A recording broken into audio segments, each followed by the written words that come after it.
प्रिय पाठकों, पिछली श्रृंखला में हमने देखा कि राहुल के जन्म के बाद राजकुमार सिद्धार्थ, जो बाद में भगवान बुद्ध के नाम से प्रसिद्ध हुए, वो घर छोड़ देते हैं। जिस दिन राहुल का जन्म होता है उसी दिन वे घर छोड़ देते हैं।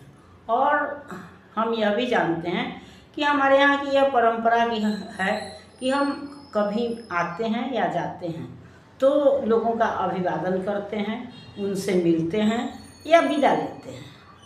तो भगवान बुद्ध भी जो अभी राजकुमार सिद्धार्थ हैं, वो पहले तो प्रकृति से विदा लेते हैं। जो हमारी भावनाएं हैं, रोग हैं, विषाद हैं, उनसे विदा लेते हैं। और तब उसके बाद अपने माता पिता, भाई या पत्नी से विदा लेते हैं और उनको संबोधित करते हुए वे कहते हैं, हे मेरे प्रतिभु तातनंद, पाऊँ यदि मैं आनंद कंद, तो क्यों न उसे लाऊं अमंद। तू तो है मेरे ठौर ठाम, ओ क्षण भंगुर भव राम राम। आई गोपे तेरी गोद पूर्ण, तू हास विलास विनोद पूर्ण। अब गौतम भी हो मोदपूर्ण, क्या अपनी विधि है आज वाम। ओ क्षण भंगुर भव राम राम। क्या तुझे जगाऊं एक बार, पर है अब भी अप्राप्त सार। सो अभी स्वप्न ही तू निहार, हे सुबह श्वेत के साथ श्याम। ओ क्षण भंगुर भव राम राम। राहुल मेरे ऋण मोक्ष बाप, लाऊं मैं जब तक अमृत आप। माँ है तेरी माँ और बाप, दुल मात हृदय के मृदुल दाम। ओ क्षण भंगुर भव राम राम। यह घनतम सन पवन जाल, भन भन करता यह काल ब्याल। मूर्छित विषाक्त वसुधा विशाल, भय कह किस पर यह भूरी भाम। ओ क्षण भंगुर भव राम राम। छंदक उठला निज वाजिराज, तज भय विस्मय सज शीघ्र साज। सुन मृत्यु विजय अभियान आज, मेरा प्रभात यह रात्रियाम। ओ क्षण भंगुर भव राम राम। यह जन्म मरण का भ्रमण भान, मैं देख चुका हूँ अपरिमाण। मैं निर्वाण हेतु मेरा प्रयाण, क्या वात वृष्टि क्या शीत घाम। ओ क्षण भंगुर भव राम राम। हे राम तुम्हारा वंश जात, सिद्धार्थ तुम्हारी भांति तात। घर छोड़ चला यह आज रात, आशीष उसे दो लो प्रणाम। हे क्षण भंगुर भव राम राम। तो यह हम जान चुके हैं कि हमारे यहाँ राम राम भी एक अभिवादन है। जब हम बराबर वालों से मिलते हैं या अपने मित्रों से मिलते हैं तो उन्हें राम राम भी कहते हैं। प्रणाम और नमस्कार न कह करके हम राम राम कहते हैं।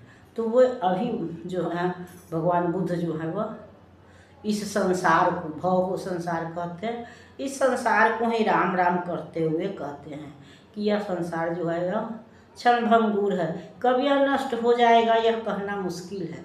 तो इस क्षण भंगुर संसार से मोह करना, इससे प्रेम करना व्यर्थ है। इससे अच्छा है कि हम अस्थाई सुख की खोज में जाएं। और यह सोचकर वह घर छोड़ते हैं और प्रकृति से विदा लेने के बाद अपने माता पिता से विदा लेते हैं। फिर अपने भाई नंद, जो उनके प्रतिद्वंदी भी हैं या बराबरी के भाई बहन होते हैं, तो उनमें कुछ प्रतिद्वंदिता होती भी है। तो इसलिए वह नंद को भी कहते हैं कि यदि मैं कुछ आनंद प्राप्त कर सकूं तो फिर उसमें क्या कष्ट है। मेरे जगह पर तो तुम हो ही इस घर द्वार को देखने के लिए। दूसरे शब्दों में कहें तो वो अपने माता पिता को, पत्नी को, नंद को, जो कि उनके भाई, बड़े भाई हैं, उनको समर्पित करके या उनका जो भार है वो नंद पर, परिवार का भार जो है, जो देखरेख का उत्तरदायित्व है, राज्य का उत्तरदायित्व है, वे सब नंद पर छोड़ते हैं। और फिर गोपा, यशोधरा का ही एक नाम गोपा भी था। तो वह कहते हैं कि यह गोपे, मैं तुझको क्या जगाऊं क्योंकि अभी तो मैंने कुछ प्राप्त नहीं किया है, तो इससे अच्छा है कि तुम सोई ही रहो, स्वप्न लोक में ही रहो। मैं जब कुछ प्राप्त करके आऊँगा तब तुम जगना या उसे ग्रहण करना।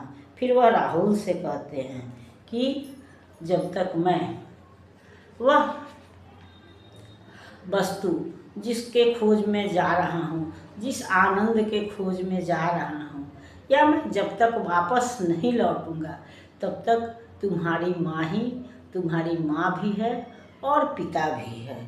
तो इस तरह से वो सबको एक दूसरे को सौंपते हुए समझाते हुए घर छोड़ते हैं। फिर बाहर निकलते हैं तो घना अंधेरा है, आधी रात है और चारों तरफ अंधेरा है और सनसन सनसन हवा चल रही है।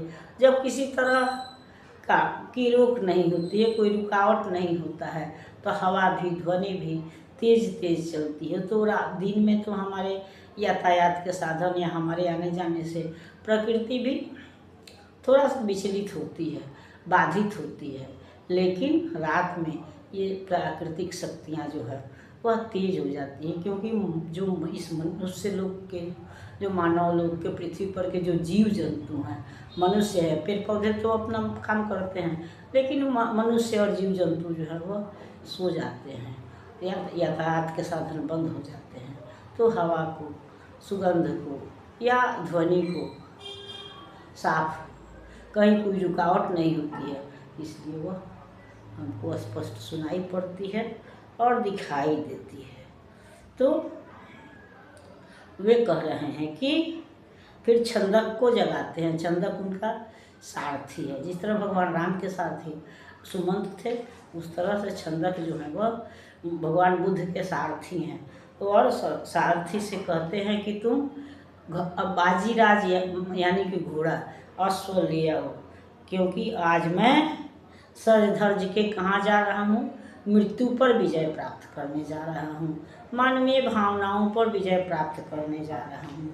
आज की यह गहरी अंधेरी रात जो है वह रात नहीं है, बल्कि मेरे लिए तो दिन ही है। क्योंकि आज मैं क्या जा रहा हूँ, मैं मुक्ति के खोज में जा रहा हूँ, अमरता की खोज में जा रहा हूँ। यह मैं इस जन्म मरण के बंधन को समझ चुका हूँ, इसलिए यह आज दुख का दिन नहीं है, बल्कि खुशी मनाने का दिन है, सुख प्रकट करने का दिन है। इसलिए मेरे लिए, मैं चूँकि मुक्ति के लिए जा रहा हूँ, इसलिए मुझ पर हवा, धूप, घाम, वर्षा, इस सब का कोई असर नहीं पड़ने वाला है, क्योंकि यह तो क्षण दुनिया ही क्षणभंगुर है। फिर वो भगवान राम को संबोधित करते हुए कहते हैं, गौतम बुद्ध भी भगवान राम के वंश में ही उत्पन्न हुए थे, इसलिए वे कहते हैं कि ये तुम्हारा वंशज जो वंश जात का यानी तुम्हारे वंश में उत्पन्न हुआ यह सिद्धार्थ जो है वह आज तुम्हारी ही तरह घर छोड़ रहा है। और जिस तरह से तुमने घर छोड़कर विशेषता प्राप्त की, यह हम जान रहे हैं कि अगर भगवान राम बन नहीं जाते तो वो भगवान नहीं होते, तो फिर वह प्रतापी राजा हो सकते थे, जैसे उनके वंश में और भी राजा हुए थे। लेकिन जैसे हरिश्चंद्र हुए, नहुष वो मांधाता हुए, अम्बरीश हुए, दिलीप हुए, रघु हुए, यानी भगवान राम के वंश में भी उनके पूर्वज जो थे वह यशस्वी चक्रवर्ती सम्राट थे। तो भगवान राम सम्राट हो सकते थे, लेकिन भगवान नहीं हो सकते थे। भगवान होने के लिए उन्हें भी घर छोड़ना पड़ा था, 14 वर्ष तक वन वन भटकना पड़ा था, कठिनाइयों से लड़ना पड़ा था।